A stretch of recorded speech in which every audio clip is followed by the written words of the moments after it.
Hello everybody, this is Elena Spicer. I'm here with prompt number 6 of Release the Craftin' Junk Journal Ephemera Challenge, Goblin Mode.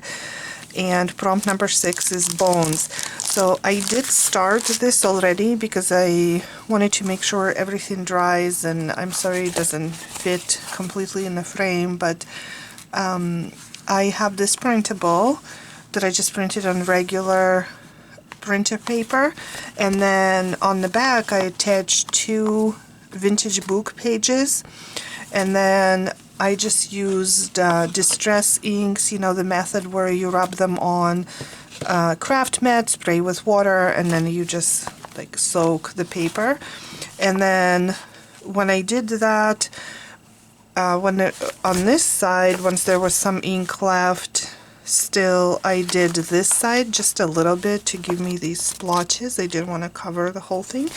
And then after everything was dry, then I applied just white gesso.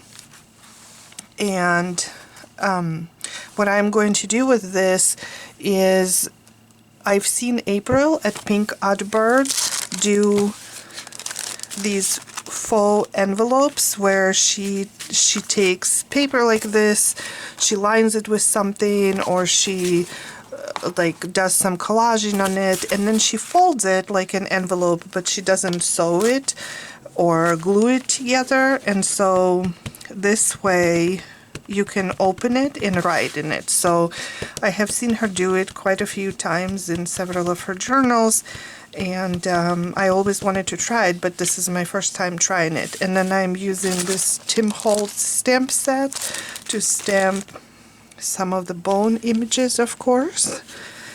And I'm using archival ink for this because gesso is rather slick, so if you stamp on gesso or acrylic paint, it's best to use archival inks for something like that. So I'm just going to stamp around the edges with different stamps.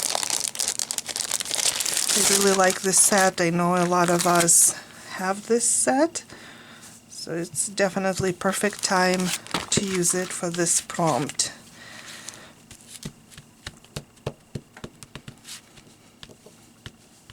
I got just a little bit behind doing all the prompts. So this is, I'm filming this on Sunday, and this is Saturday's prompt, but a little bit later today I'm also going to go ahead and do the last prompt, the 7th prompt, and I will be sure to post the video today. And if you are working on this project and you are uploading your videos here or posting on Instagram, be sure to link Release the Craftin', because there will be a giveaway at the end for those people who finish. So definitely don't miss the opportunity. We don't know yet what the giveaway will be, but definitely will be fun to check it out. Yeah, this I just really love this particular stamp set. I'm sure many of you can understand. But yeah, I'm just going to stamp a few more images, and I will be right back. So I did some stamping. I finished the stamping all around, and then I also decided to sprinkle a little bit of embossing powder here and there, not on everything, but just on a few spots to give it some more interest and a little bit of shine. And I know that embossing powder doesn't stick as well on archival ink versus like Versamark ink and ink meant for embossing, but that's kind of the look I was going for, just a little bit of gold accent here and there. And then I'm going to go ahead and edge or ink the edges here, and then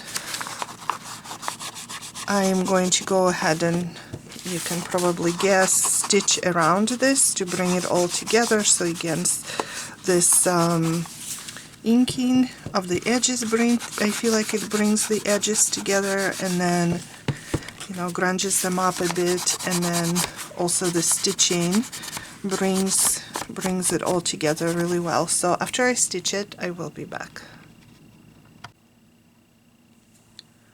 Okay, so I'm back now. I did add a couple of pieces of washi and on both front and back, just for an extra accent. And I really don't trust washi, so I stitched around the whole thing, but I also stitched around anywhere where I had washi tape.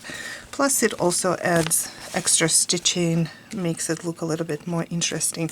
So now we are ready to fold our envelope, and I don't have a specific system for how to do it. I just thought maybe I'd measure against a regular envelope for size. And I'm looking for my bone folder. Let me see. I must have used it recently somewhere else.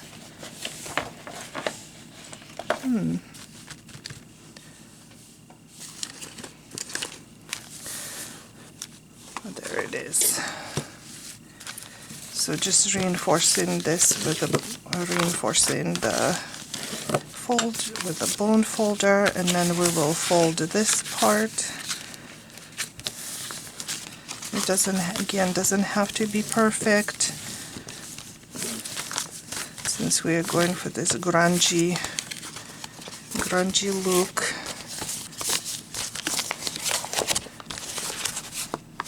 And this is what the finished envelope will look like. Again, it's a faux envelope, so when you open it, or you can seal it if you'd like, or you can stitch it if you'd like and make it into a true envelope, but I just wanted to make a faux one, and I'm going to add some writing here. I am going to make a journal, as I mentioned before, and so I think that I will maybe even write about this challenge, doing this challenge and creating this journal.